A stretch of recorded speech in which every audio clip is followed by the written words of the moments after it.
preseason? Is it preseasoning guys rightly, or working on sometimes very specific things to get their rhythm back on things they think they're going to need during the season?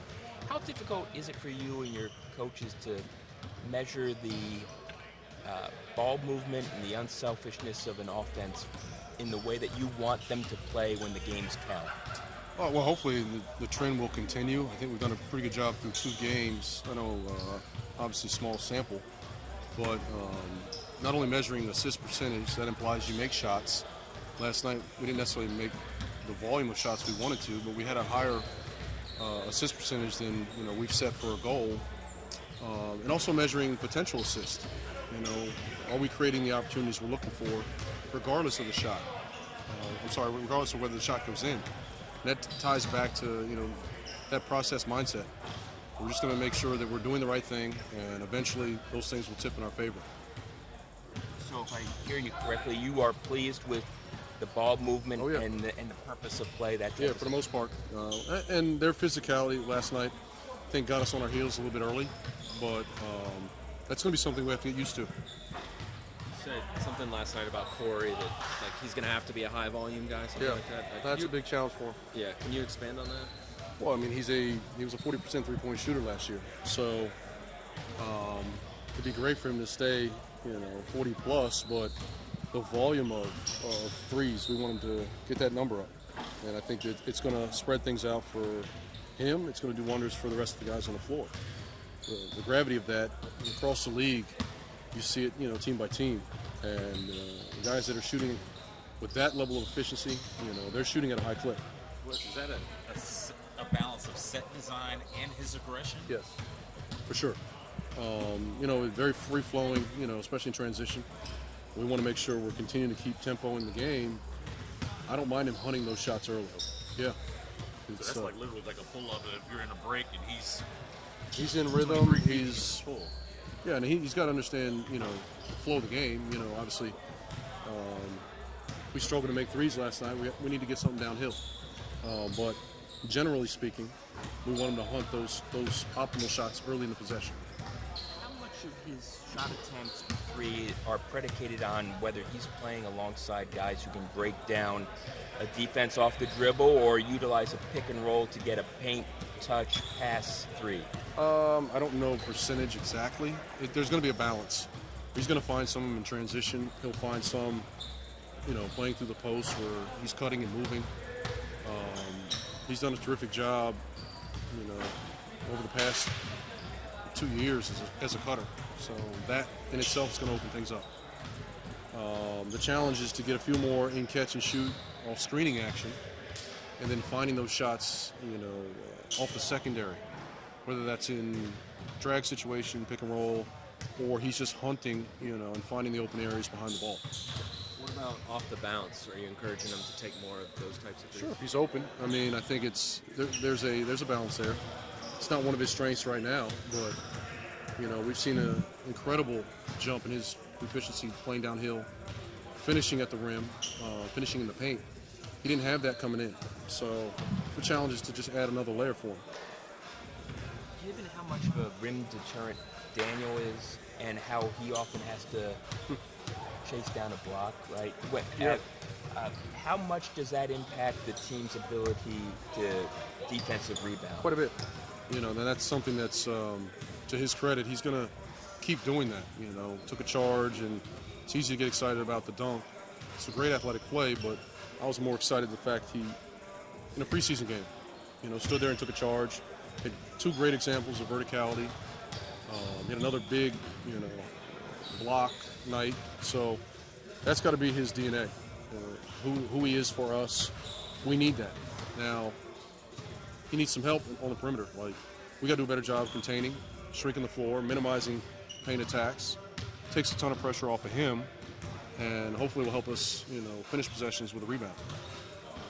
Just to kind of punch shots when you want to play the right way and kind of be in the flow of an offense. Yeah, I mean, I'm not gonna lie, having Coach just say what he said as he left, that's my dream. I would love that any coach told me that, but I was in a different position, in a different role the last 2 years, and wasn't afforded the chance to do that. And so now I kind of have to force myself to like accept my own dream, So it's going to take a few games for me to kind of still pick my spots and not be dumb. But I mean, this team needs me to shoot threes, and I got to understand that and force myself to do it. There's still value in what you do, though. Like last night, once again, you move without the basketball, got a nice layup. So how do you find balance of hunting the shots, but also play the right way and be in the spaces where your teammates Yeah, I need you? mean, that part's easy. It's that comes with, the chemistry we built over the last couple of weeks, playing with these guys for, weeks and, 2 games under our belt.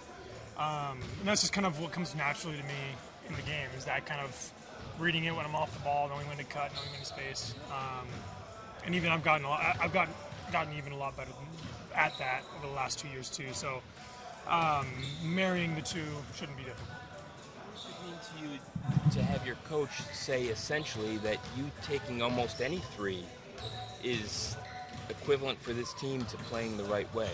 Yeah, it's awesome. I mean, I guess like I said, I've been kind of begging for that chance and begging for that role for a while, and now that not only coach but the front office is telling that to me day in and day out, it feels great. And not only do I have the staff's support, the players' support too. I mean, I missed 8 threes last night, and every single one of them after I shot, no one blinked an eye. There were a lot of claps, a lot of encouragement from every shot that I missed, not only the shots that I made. So everyone's got my back. Everyone believes in me, especially shooting from 3. Small sample size, but front office has really talked about you guys playing with joy. Do you feel that? Is it a tangible thing? What does it look and feel like to you? Yeah, I mean, that takes practice too. Takes practice to, kind of get out of your own shell and get out of your own world and encourage the guys around you. And we've done a really good job. I think the practices have been high energy, and as we get into the rhythm of games, it'll start to transition to that too. But I mean, all the young blood in here, it's going to be, including myself, it's going to be really easy to find joy in the games for sure. Johnny, I know I'm putting you on the spot here. My apologies. But can you just think off the top of your head of a couple of sequences in these first 2 games where you said to yourself, wow, what I did in the off season is translating to what I'm doing here on the court?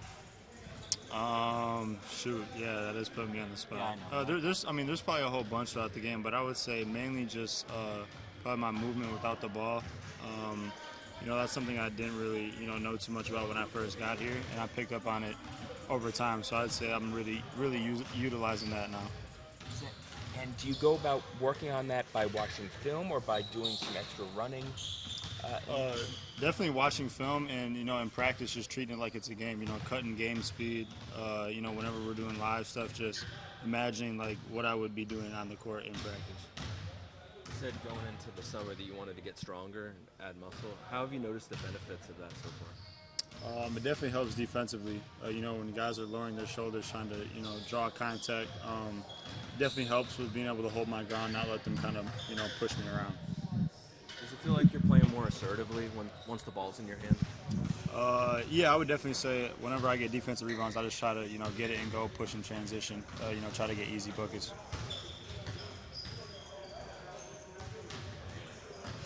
And how does your body feel now? How many weeks? 2 weeks into training camp, is it? Do you feel a wear and tear? Do you feel sore? No, not at all.